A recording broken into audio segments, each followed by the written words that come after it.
Mas, sem delongas, passo imediatamente a palavra à doutora Maria Inês Gadelha, médica graduada pela Universidade Federal da Paraíba, título de residência médica em Oncologia Clínica do Instituto Nacional de Câncer, especialista em Educação para a Saúde pelo Núcleo de Tecnologia Educacional para a Saúde e pela Universidade Federal do Rio de Janeiro, especialista em Administração, Saúde pela Universidade Federal do Rio de Janeiro, realizou estágio em hematologia no Instituto Nacional de Cancerologia do México, integra o quadro funcional do Instituto Nacional do Câncer do Ministério da Saúde e é assessora técnica da Secretaria da Atenção à Saúde. Então, desde logo, passo a palavra à doutora Gadelha. Muito obrigada, muito boa tarde a todos, um prazer estar aqui. Depois que se viu a mesa da manhã e agora, depois das palavras do Dr. Samir, vai me dar um pouquinho custo o trabalho de dirigir a minha fala no sentido do que eu vi e ouvi aqui hoje pela manhã e também após o Samir, sem, obviamente, criar conflito, não é nesse sentido, é mais no de esclarecimento. Olha, pela complexidade que o Dr. Samir mostrou, se vê como é difícil transferir esses conceitos, né? Conceitos científicos e conceitos técnicos e de gestão para a elaboração de uma política pública. Mais ainda, quando existe no meio da política uma área de tão alta complexidade como é o tratamento do câncer, né? Então, a política do tratamento oncológico no SUS e o seu custeio foi o tema que me foi dado. E eu quero, antes de continuar, me declarar inteiramente sem qualquer tipo de conflito de interesse. Sou uma pessoa muito racional, não tenho problema familiar, conflito acadêmico, conflito profissional, nem particular de nenhuma natureza, né? Então, este slide procura demonstrar exatamente a complexidade de se fazer uma política de prevenção e controle do câncer. Porque, na verdade, a política não é de tratamento do câncer. O tratamento do câncer implica em uma parte de algo muito mais abrangente, que é a doença câncer. E como o doutor Samir chamou a atenção, o câncer não é uma doença única. Ela, na verdade, um conjunto de doenças que tem em comum a desorganização celular e a multiplicação celular desenfreada e incontrolada, e que, mesmo a gente dizendo que haja em torno de 100 doenças, na verdade, isso pode chegar a umas 800. Porque, pegando, por exemplo, os linfomas, né? Quantos subtipos de linfomas não temos? Para cada tipo celular, um tipo de doença, né? Pega-se câncer de pulmão. Quantos tipos de câncer de pulmão nós temos? Então, essa generalização leva a uma ideia de que nós estamos tratando de algo único ou de algo muito simples, ou que, pelo menos, são cânceres que é do cérebro, do pulmão e do estômago, não é propriamente assim. Obviamente, há cânceres que são mais frequentes, outros menos frequentes, e isso, inclusive, varia com a população. Então, o importante que se tem aqui nesse slide é que esta noção, tratamento do câncer, per si, não é objeto de uma política. O objeto da política é a prevenção e o controle do câncer, que implica em muitas outras áreas, ações e serviços de saúde, e vejam como elas se implicam, como elas se encontram. Então, quando nós falamos da organização de uma política, nós temos de ver a inclusão dessa política dentro da organização de um sistema de saúde. E um sistema de saúde, a gestão da política de saúde, que não é unicamente gestão financeira, eu fiquei de manhã aqui muito espantada com a ansiedade e a dificuldade do juízo em definir uma gestão financeira para o cumprimento de uma decisão judicial. é muito agoniante, realmente, né? Mas, para mim, estava se falando de gestão financeira e de uma gestão financeira que não é propriamente, vamos dizer, coordenada, que não é propriamente bem definida. Observem que nessa interface, né, na interseção dos diversos níveis de atenção à saúde, o câncer está em todos. Porque nós temos de promover saúde, temos de prevenir câncer, temos de diagnosticar, temos de tratar e temos de recuperar, de dar cuidado paliativo, quer dizer, e isso vai ser para todo tipo de câncer? Não. Nem todo tipo de câncer pode ser prevenido. Nem todo tipo de câncer pode ser curado. Nem todo tipo de câncer pode ser evitado. Então, observem que tudo que um doente de câncer, em qualquer que seja o seu tipo, do que ele vai precisar, que é a base daquele cuidado que é essencial, é o diagnóstico e o cuidado paliativo. Né?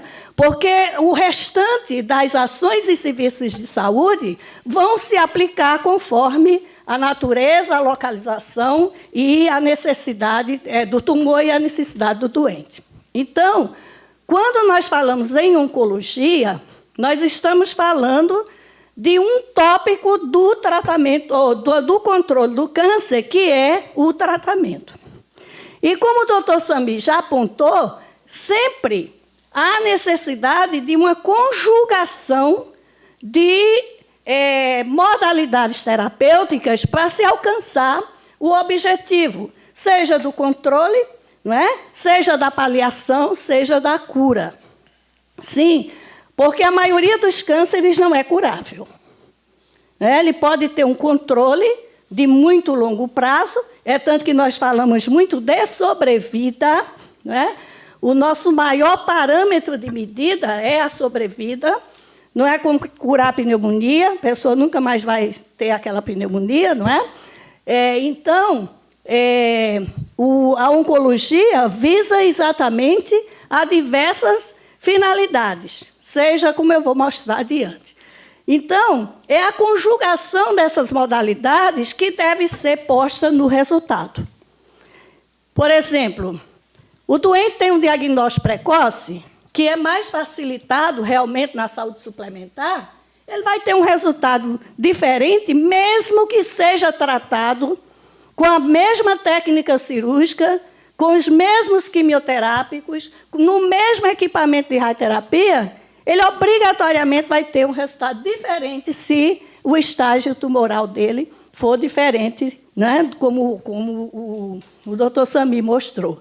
Então, o resultado terapêutico jamais poderá ser debitado a uma única modalidade. Né?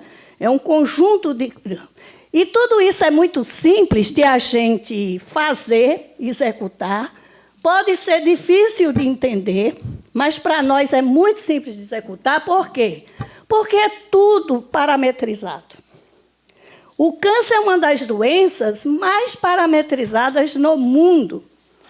Existe uma organização internacional contra o câncer que, inclusive, estabelece como médicos no mundo todo, vamos fazer o que chamamos de estágio, que no Brasil nós chamamos de estádio, né? Mas staging, por causa do staging em inglês. Então, no Brasil, nós chamamos de estadiamento. E o que é o estadiamento? É a definição da extensão daquela neoplasia maligna no momento do diagnóstico.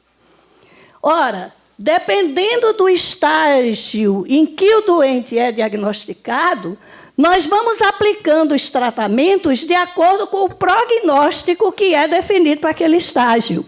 Por exemplo, câncer de mama em estágio 0, carcinoma in situ. Está restrito à célula.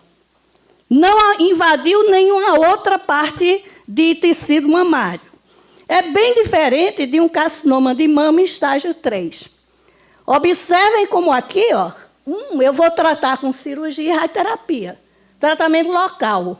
O outro, eu vou ter de precisar, né, adotar diversas modalidades terapêuticas, sendo que o resultado deste é muitas vezes inferior ao resultado do estágio 0.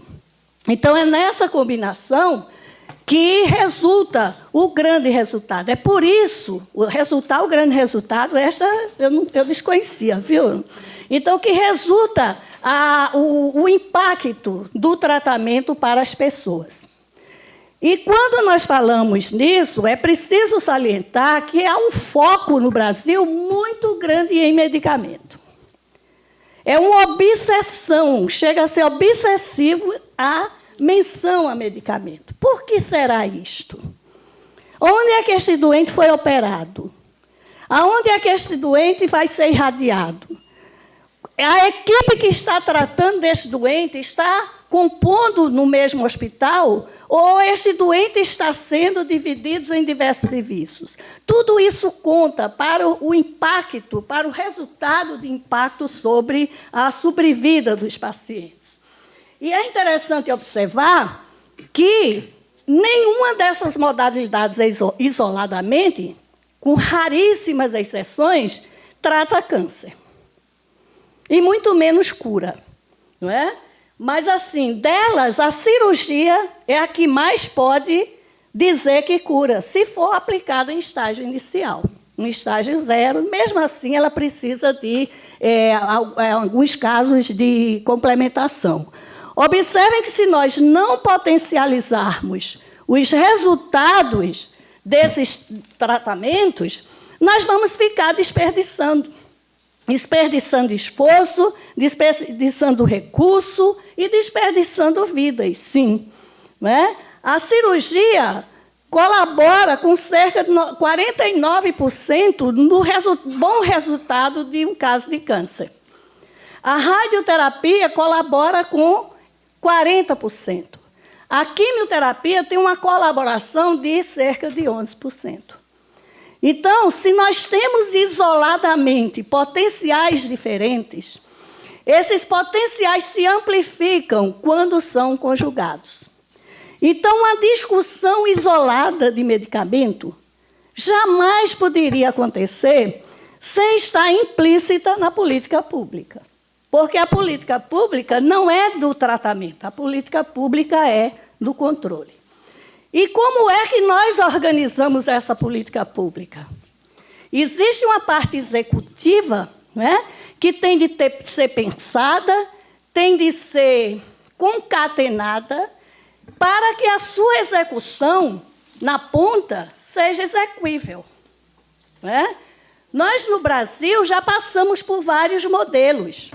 E quando o INAMP se acabou, e nós tivemos de ver como é que seria, e eu participei desse processo, ele começou em 1993, nós passamos 5 anos discutindo qual seria o melhor modelo para superar problemas que hoje nós estamos voltando a viver, não é?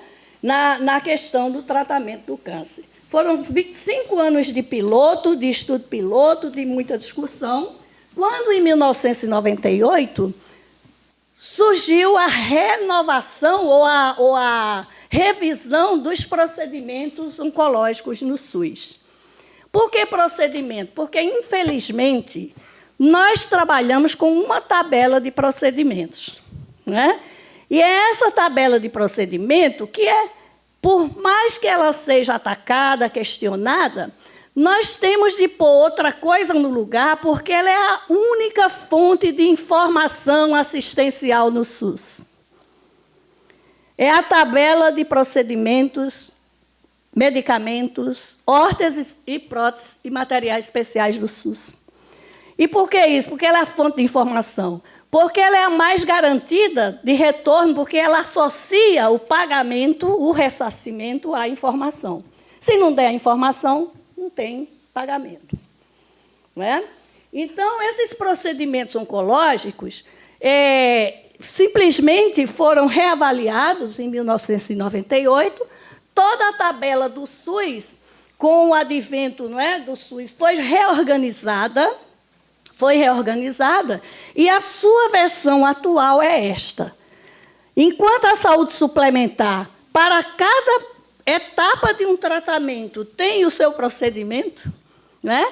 E a fraude na saúde suplementar é monumental, tirando algumas operadoras que têm um controle melhor, né?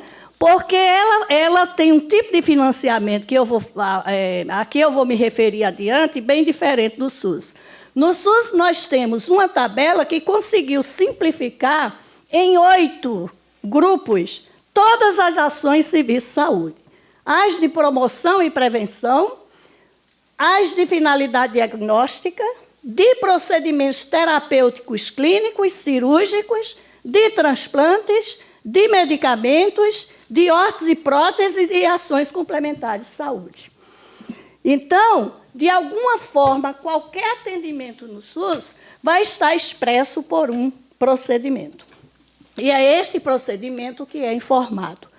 No caso da oncologia, que eu volto a dizer, oncologia não é sinônimo de câncer.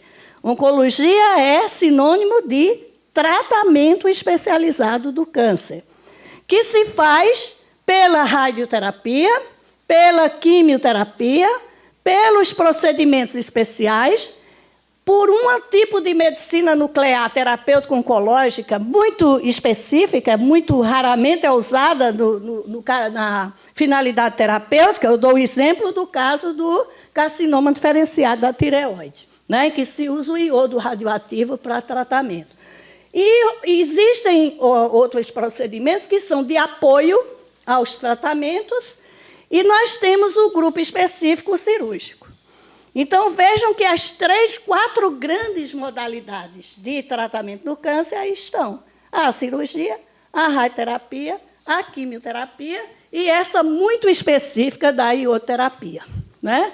Os procedimentos cirúrgicos são organizados, observem que todos têm uma numeração, né? Para quem conhece bem essa tabela, a partir do grupo, aqui o 04 é o grupo clínico, aliás, o grupo cirúrgico, estes 2 seguintes números são na oncologia, e estes 2 seguintes vão significar a especialidade cirúrgica. Os demais são próprios do procedimento. Então, a oncologia se organiza de maneira que todas as necessidades cirúrgicas do indivíduo e da localização do câncer estejam contempladas. No caso da oftalmologia e da neurocirurgia, como são especialidades muito dependentes do médico, da expertise, não é todo cirurgião que entra no cérebro e mexe na coluna, na medula espinhal de uma pessoa, né? Na oftalmologia, tem de ser oftalmologista, nós nem temos procedimentos em oncologia. Não é? O que nós trabalhamos estão todos os procedimentos, ou na oftalmologia ou na neurocirurgia, e o que nós fazemos a diferenciação é na habilitação. Então, tanto o hospital habilitado em oncologia como o hospital habilitado em oftalmologia podem fazer aqueles procedimentos relacionados ao câncer. Né? Então, assim, esta é a lógica da organização na área cirúrgica. Os procedimentos clínicos são aqueles de radioterapia, de quimioterapia, da medicina nuclear e esses gerais. Tá? E na quimioterapia, nós classificamos esses procedimentos de acordo com a faixa etária.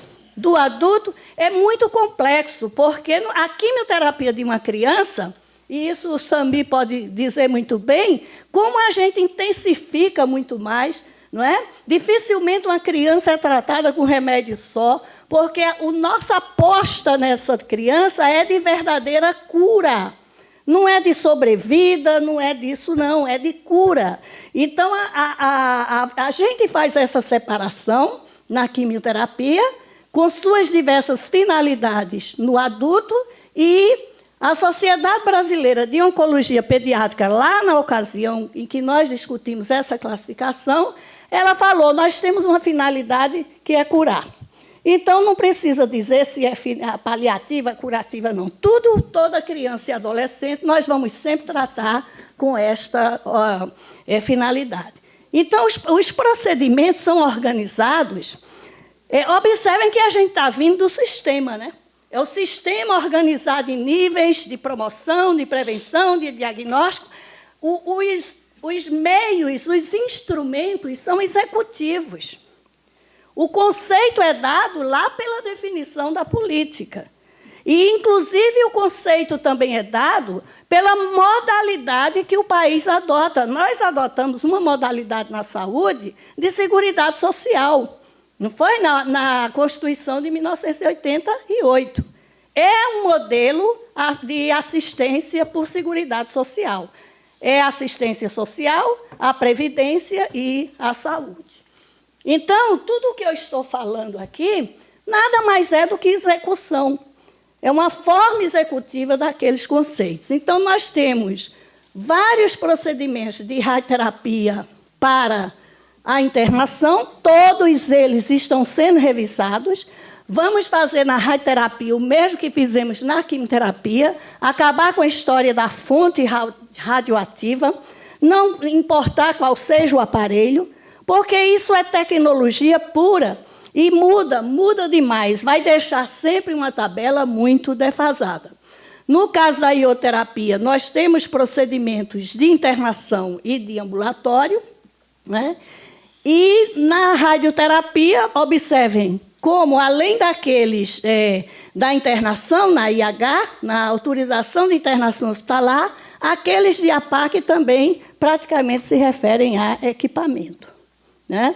Eu me lembro bem, lá em 1995, por aí, quando os radioterapeutas diziam, não, o meu remédio é o equipamento. Não queria saber de doença, não, o meu remédio é o equipamento. Hoje eles estão enxergando que não é bem assim, né?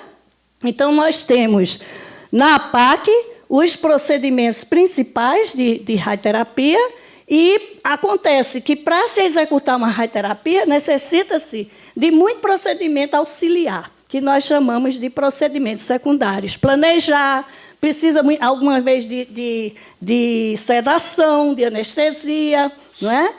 Precisa de imobilizar, então, são vários procedimentos secundários.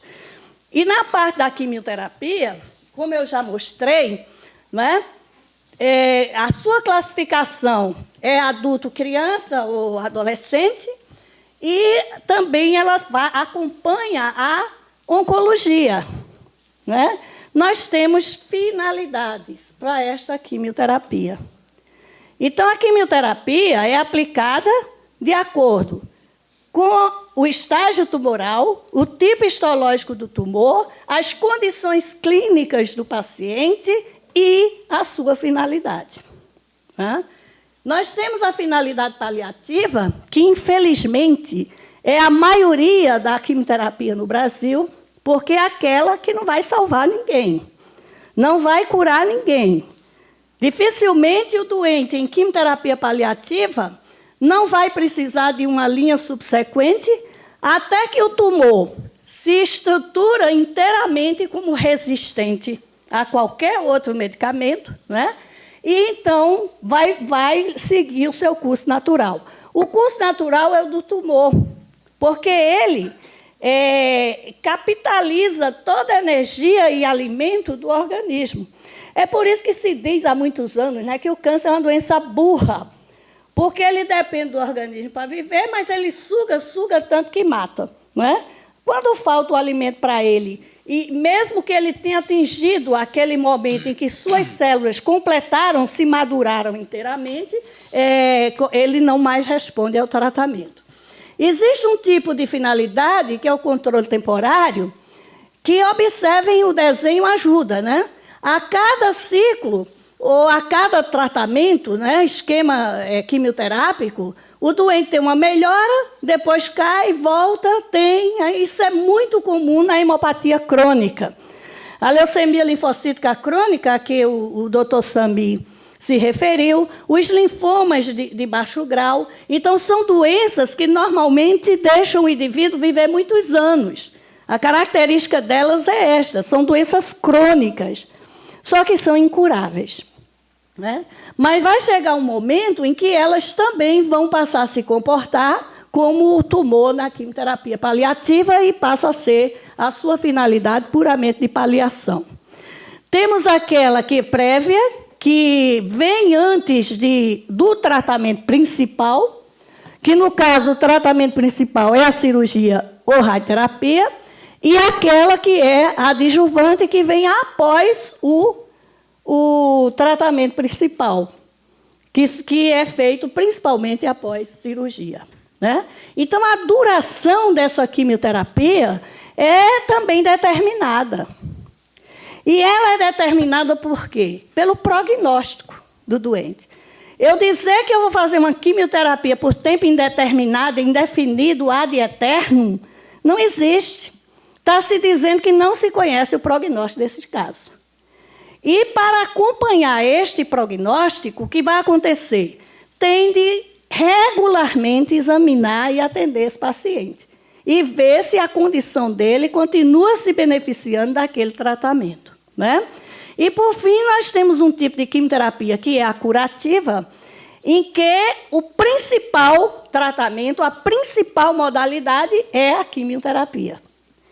São raros, mas existem tumores que são curáveis.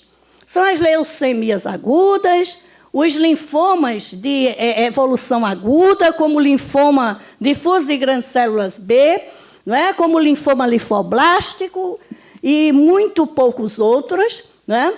Nós temos os tumores de testículo, são curáveis. Em 3 meses, nós curamos um doente com câncer de testículo. Nós temos os tumores de placenta, são curáveis. Em menos de 6 meses, nós curamos um tumor de placenta. São essas as finalidades. E são as finalidades que nós classificamos e que vão se transformar depois em procedimentos. Então, a gente discute muito do fim para trás, né? No Brasil, eu vejo muito essa discussão do fim para trás, do que nós estamos vivendo, aquela necessidade atual, para trás. E, assim, só para que tenham uma ideia da questão prognóstica, quando nós indicamos uma quimioterapia, como eu já falei, nós temos de ter prognóstico. Porque no câncer, tirando essas hemopatias agudas ou neoplasias malignas agudas, que são muito raras, no geral, nós não vemos efeito de tratamento de câncer antes de 3 meses. Em média, isso é aleatório, mas é o que a experiência mostra. Então, é só dizer que tem urgência num medicamento oncológico, isso é para mobilizar e sensibilizar os juízes. Não há urgência em quimioterapia. Nenhum doente tem um diagnóstico de câncer hoje e vai recomeçar o tratamento amanhã, senão ele morre. Não é verdade isso, né? E nós fazemos essa indicação conforme a expectativa de vida do doente. Então, um doente com doença avançada ou recidivada, para eu poder indicar um tratamento para ele tem de estar com uma capacidade funcional razoável, ou seja, ele tem de estar fora da cama mais de 50% do dia, senão esta quimioterapia vai matá-lo. Se ele tomar quimioterapia e viver em cima de uma cama, ele vai vai morrer de pneumonia, vai morrer do que seja, mas principalmente infecção, não é? Quando a quimioterapia é de controle temporário, como está lá na indicação, ela é mais principalmente para a hemopatia crônica, esta sobrevida tem que ser superior a 1 ano. Tem que ser superior a 1 ano, porque é uma doença por si crônica, né? E nós temos, para cada doença, os parâmetros de avaliação de resposta, né? Eu estou tirando aqui as hemopatias agudas que ninguém discute. Não chega para juiz a hemopatia aguda. Me diga aí alguns dos senhores que já tiveram caso para hemopatia aguda. Leucemia aguda de criança, câncer de testículo, câncer de placenta. Podem revisar, não vão encontrar. Por quê? Porque isso realmente é uma urgência. O atendimento tem que ser rápido. Uma criança com linfoma de Burkitt, por exemplo, em 24 horas, o tumor dela dobra. Entende? Então, não vai ter. Vocês nunca terão, me desculpe chamá-los de vocês, mas acho que nós estamos aqui num ambiente muito de troca, né? Não vão encontrar. Não se discute urgência médica em nenhuma situação. É atender, depois discutir. Eu me lembro quando eu trabalhava no Hospital Naval Marcílio Dias, no Centro Médico Naval, no Rio de Janeiro, era ao lado de uma favela. Aquele tiroteio, quando batia, o hospital enchia de bandido, de policial, tudo ferido. A gente atendia, estabilizava, aí cuidava da sua transferência, né? Então, é isso. No caso de uma quimioterapia prévia, que ela é feita antes do tratamento cirúrgico, gente, ninguém vai operar ninguém se não tem uma expectativa de aquele procedimento ser benéfico e trazer sobrevida para a pessoa, né?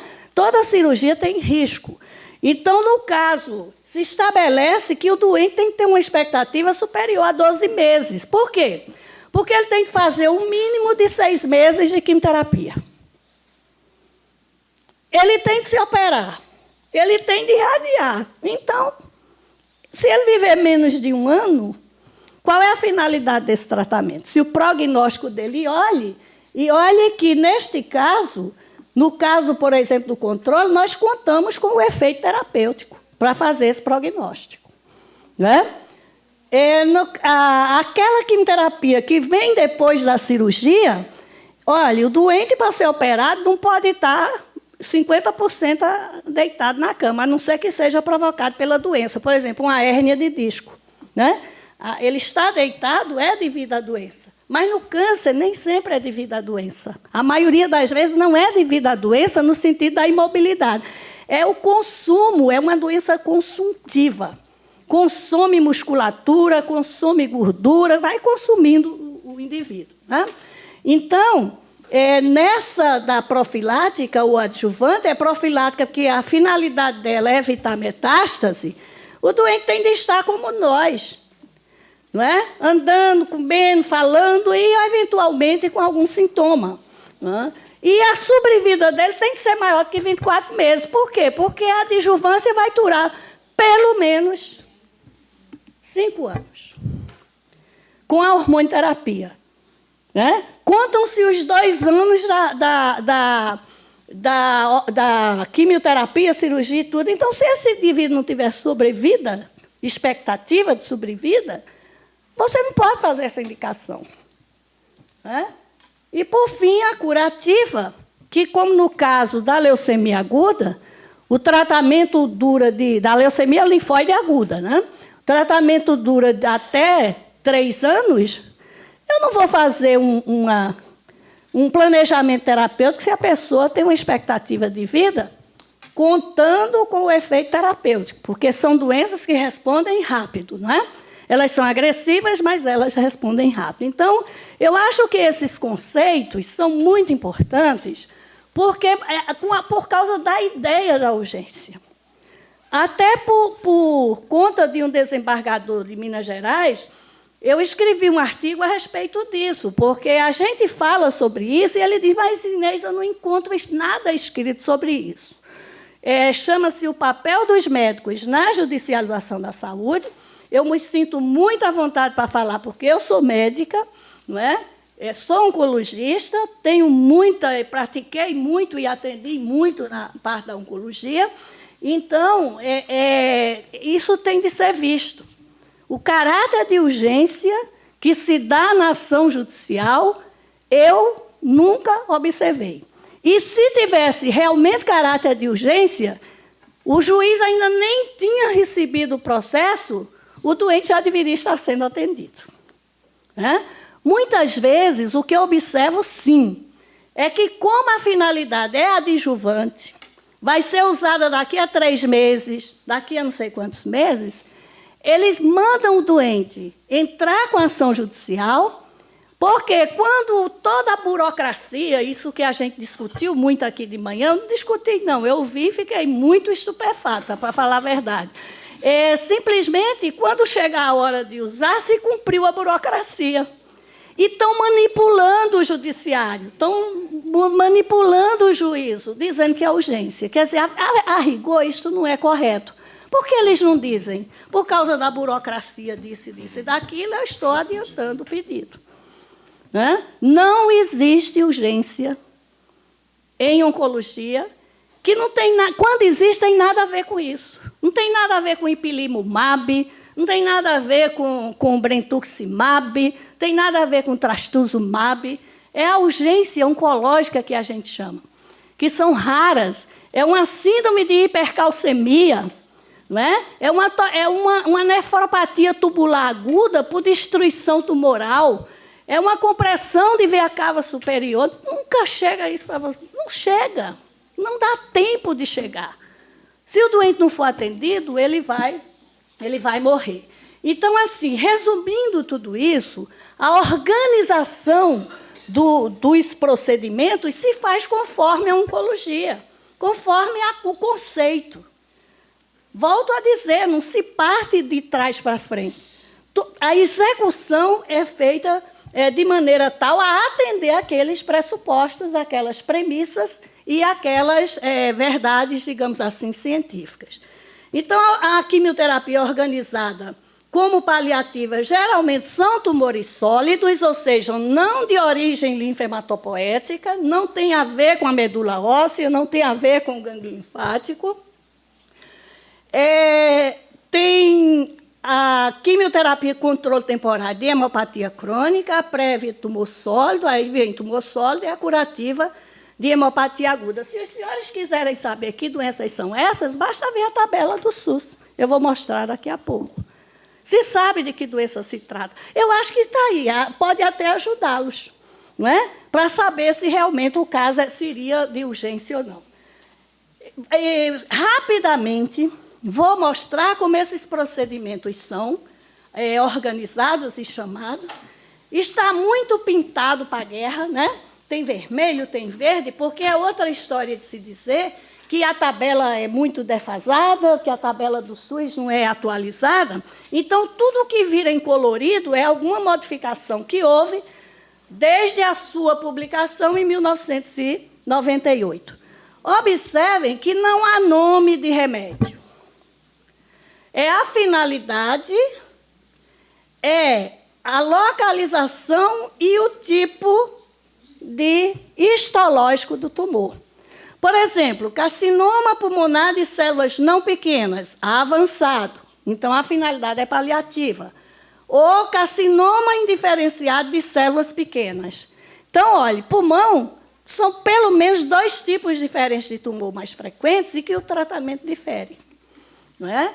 Então, quando nós acompanhamos tudo isso, olha, e vejam que para a paliativa, né, nós temos aqui essa quantidade de slides, né? E sempre assim, vão encontrar ou avançado ou resistente. A finalidade é aquela que nós definimos antes e é dada de acordo com a extensão do tumor no organismo e com o prognóstico do doente. Aqui estão as hemopatias crônicas. Só a leucemia mieloide crônica tem 10 procedimentos para ela, porque ela tem várias fases, ela evolui em 3 fases. Notem que nenhum deles tem nome de remédio. Aí, por que isto? Porque, apesar de ser muito bem estabelecido em termos de diagnóstico e em termos de estadiamento, há muita possibilidade de tratamento para o mesmo caso de um mesmo tumor na mesma condição. Por exemplo, se o doente for cardiopata, aí eu vou ter de criar um tratamento para aquele doente, um procedimento, dizendo para paciente cardiopata, para paciente nefropata, para não sei o quê, porque o câncer está hospedado em um organismo, que geralmente tem outras doenças. É hipertensão, é diabetes, não é? É insuficiência renal, tem insuficiência cardíaca ou pulmonar. Então, essa é a lógica de por não ter remédio na tabela do SUS. Não é assistência farmacêutica. A assistência farmacêutica, apesar de toda a importância que ela tem, e tem lá na área dela, no âmbito da execução, é uma receita que se vai pegar na farmácia, o doente leva para casa, e ele pode passar até 1 ano para voltar a pegar aquilo. Ou 6 meses. Não. O doente de câncer tem de ser seguido, porque a medicação pode dar um efeito adverso grave ele pode se descompensar, ele pode morrer, o tumor pode deixar de responder. Então, é um atendimento muito mais complexo do ponto de vista da sua execução do que assistência farmacêutica. Gera lixo tóxico, gera lixo tóxico. Então, não imagine o que existe por trás de uma central de quimioterapia para coleta e despejo de dejetos, porque é tóxico. Né? Não é tóxico só para o paciente, não, é também para quem aplica no paciente e para o ambiente. Né? Então, tem toda uma legislação para isso. Né? Depois da discussão, eu gostaria que alguém me perguntasse sobre a questão do trastuzumab no câncer de mama e a questão da Conitec. Tá? Mas só passando aí, olha, tudo é assim. Os procedimentos são definidos aqui, por exemplo, o melanoma maligno, nós incluímos recentemente uma adjuvância. Melanoma maligno é um tumor que é considerado um modelo experimental, de tão esquisito que é esse tumor. Né? Houve um tempo em que o que hoje é o ipilimumab, já foi como era o nome, Sadi? Era Veramufonib. Cadê? Somem, né? Somem, Veramufonib, já ninguém fala nele, já teve muita ação para ele, para melanoma. Eu me lembro que na oncologia, lá surgindo, nos anos 1970, apareceu um remédio chamado interleucina. Tudo isso que dizem era imunoterapia já. Essa história de imunoterapia ser coisa nova, não é. A imunoterapia é uma tentativa muito antiga que se tem de fazer o organismo ganhar força imunológica e destruir o tumor.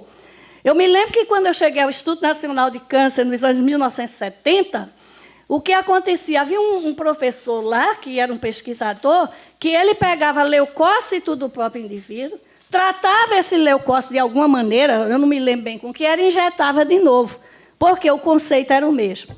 Era reforçar a imunidade do indivíduo para isso.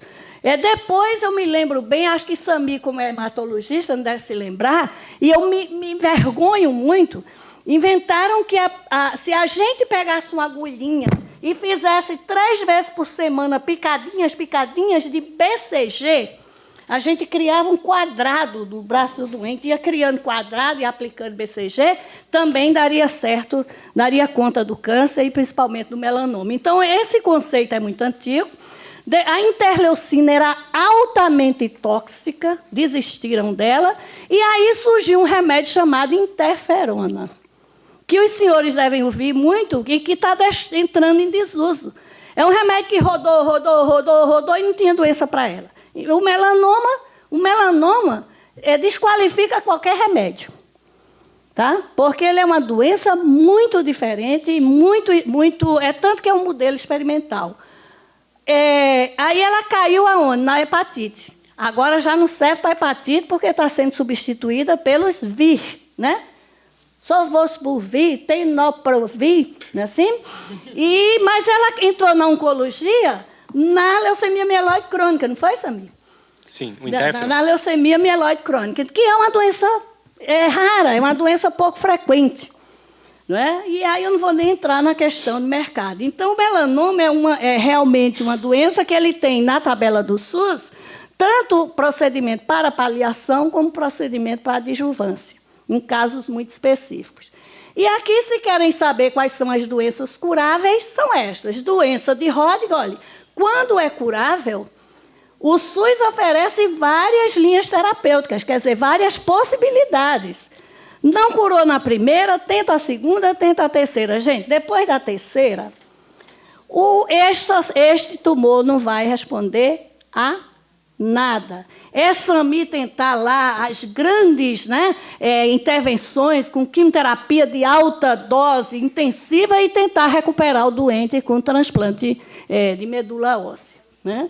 Quando é um linfoma, observem também que, como tem a possibilidade de cura, são várias linhas.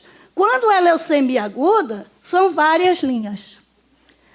Ou seja, se aposta muito na doença curável. Eu digo assim, tirando algumas exceções, como o linfoma, que a gente tem, o rituximab, a maioria dessas doenças é curada por remédio barato, por remédio antigo, e que nós estamos enfrentando no Brasil e no mundo o desabastecimento desses remédios, porque deixaram de ser interessantes para a indústria farmacêutica produzir e fornecer. Né? Você deve estar sofrendo como eu falando. Né? Um remédio essencial, baratíssimo, de síntese química. Porque a indústria agora está querendo síntese biológica, ela está desativando a produção de síntese química. Quais foram os países que conseguiram reagir a isso? Países da Ásia, Coreia do Sul, Índia, China, passaram a pegar medicamento de síntese química, já evoluíram, inclusive, para a produção de biológico e hoje são os maiores fornecedores de IFA do mundo.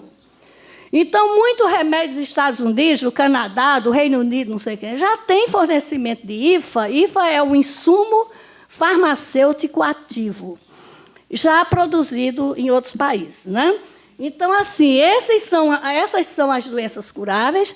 Não vejo ninguém entrar na justiça para ter melfalano, dactinomicina, clorambucila, não é? Não vejo. É toposido, e tudo isso é medicamento essencial para tratar isto. O que realmente se cura. Né? Mas não é do interesse. Então, estão aí, olha, os tumores germinativos de ovário, de testículo, e essa doença chamada neoplasia trofoblástica gestacional é a do tumor de placenta. Então, o motivo pelo qual... E na quimioterapia da criança são 4 linhas e que o hospital decide isso. Me deram aqui 10 minutos, eu vou tentar apontar coisas mais assim, interessantes para a discussão. É a questão do mercado, como eu já falei. Todo preço que aparece em processo judicial não é verdadeiro. Aqueles preços que os senhores olham, 150 mil, 200 mil, 40 mil, 10 mil, 5 mil, pode ser 2 mil, não é verdadeiro. Porque eu vejo os processos e é claro que está lá os preços de comercialização. O preço que é informado é o preço de comercialização. Significa o quê? É o preço máximo que o fornecedor pode vender, né? que pode vender no mercado. Tá? E por que isso? É muito importante, viu, Vivian? Eu vou... E depois a gente termina. Por que é isso? Primeiro, a Anvisa, quando dá o registro, ela não está dizendo que o remédio é melhor do que outro, porque ela não faz análise comparativa.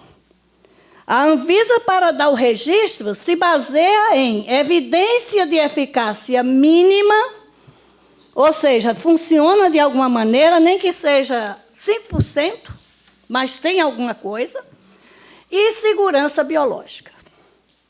E ela se baseia num negócio chamado estudo pivotal. O que é o estudo pivotal? É aquele estudo que foi feito para pedir o registro nos países. Não precisa ser estudo no Brasil.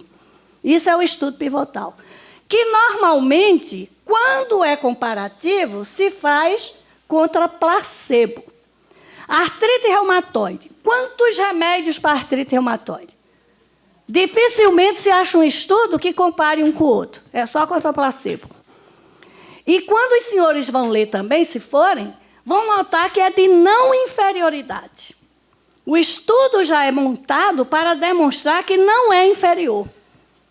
Não é montado para dizer que é superior. Né? Então, assim, existe no Brasil uma regra e o registro tem prazo, ele tem que ser renovado a cada 5 anos. Ou ser suspenso em qualquer momento se houver uma toxicidade grave na farmacovigilância. Então, essa Câmara de Medicamentos, que tem Fazenda, Ministério da Fazenda, outros órgãos de governo, ela não é só do Ministério da Saúde, a secretaria executiva dela é a Anvisa. É um setor da Anvisa, da mesma forma que a Conitec não é do governo. A Conitec é do SUS. A secretaria executiva dela é no Ministério da Saúde. Tem um departamento só para cuidar disso. Por quê? Porque é caro manter essas estruturas. O Conselho Nacional de Saúde não é do governo. Pelo contrário, são as representações fora do governo. Não é? Mas a sua secretaria executiva está lá no Ministério da Saúde. Por quê? Porque alguém tem que pagar a conta da administração daquele processo. Não é? Então, o que é que a CEMED faz? Procura no mundo todo e chega... Primeiro, o fabricante diz quanto ele quer por aquele remédio. Né? Aí a Anvisa faz uma busca em pelo menos 8 países, eu não sei se hoje continua assim, se aumentou o número de países, por causa da entrada da Índia e da China, que estão causando uma revolução nos preços de mercado. Não é? Então, ela faz isso e determina o quê? Um preço máximo ao consumidor. Este preço máximo ao consumidor é para comercialização e distribuição. Infelizmente, é o que aparece no processo judicial. Jamais ninguém vai comprar no Brasil esse remédio por esse preço. E menos ainda em oncologia, quando a venda é hospitalar. Não se vende remédio para oncologia, com raríssimas exceções, em farmácia de mercado.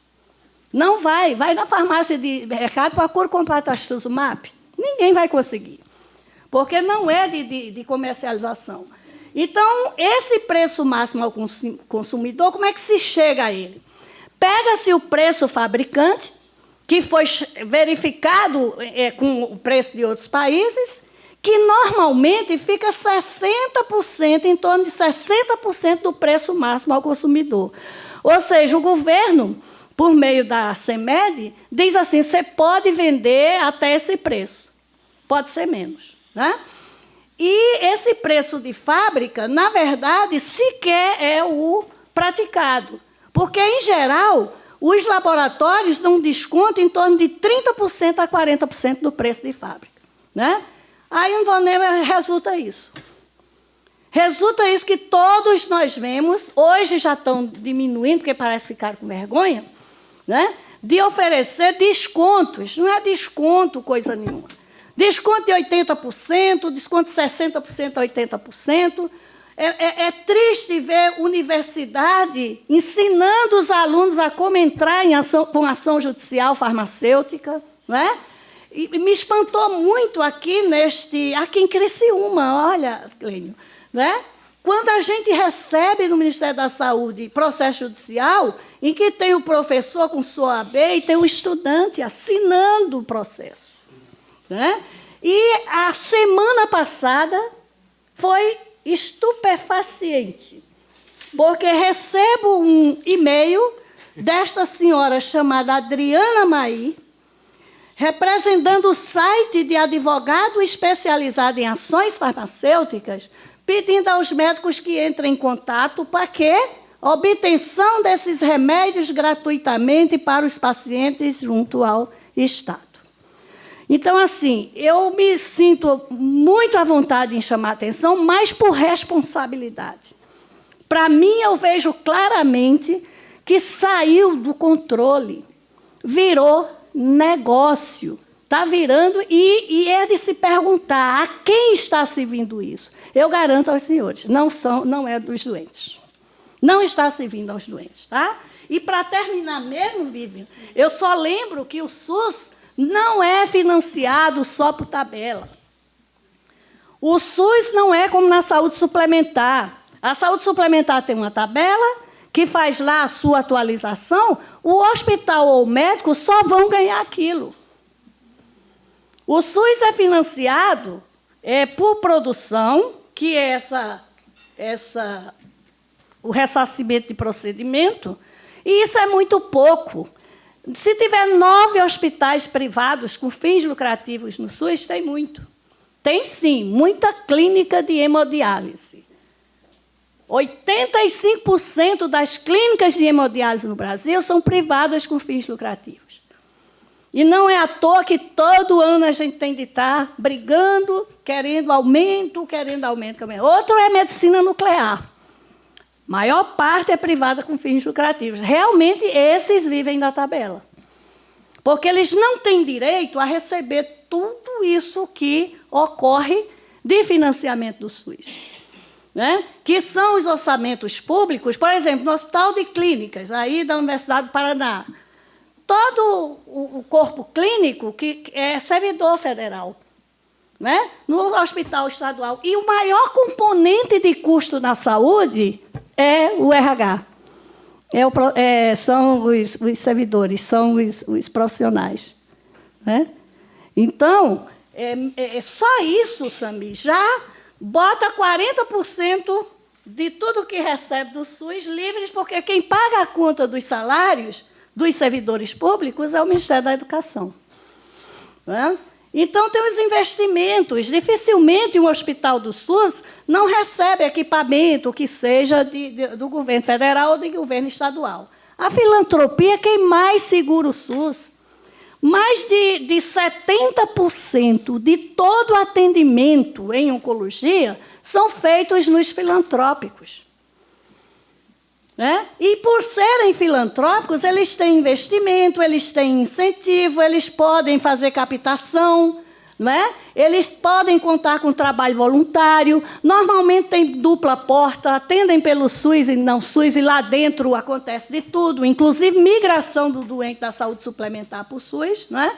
Então, assim, eu acho que... E nós inauguramos no Brasil algo que se chama o financiamento da judicialização, que foi muito discutido aqui. Eu acho que esse era o que eu tinha praticamente de mostrar, é uma das áreas do Ministério da Saúde que mais tem, olha, só o tratamento do câncer. Somando essas coisas que estão aqui embaixo, superam os 4 bilhões, se aproxima a 5 bilhões de reais por ano. Tá? Só federal. Quando se diz isso, não é tudo. A gente não sabe o quanto o Estado bota, não sabe o quanto o município bota. Porque a tabela, como eu falei no começo, só fala dos recursos federais, tá? E é responsabilidade deles, eles é que pedem aos estados ou municípios para serem habilitados, né? E é responsabilidade deles, porque este é o modelo.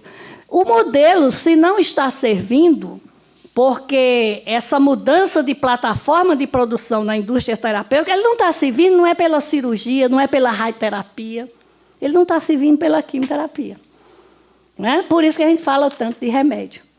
E raramente tem aí, né, alguma ação por isso. Então, é isso. Qualquer coisa, eu agradeço. Eu fico à disposição e agradeço a atenção.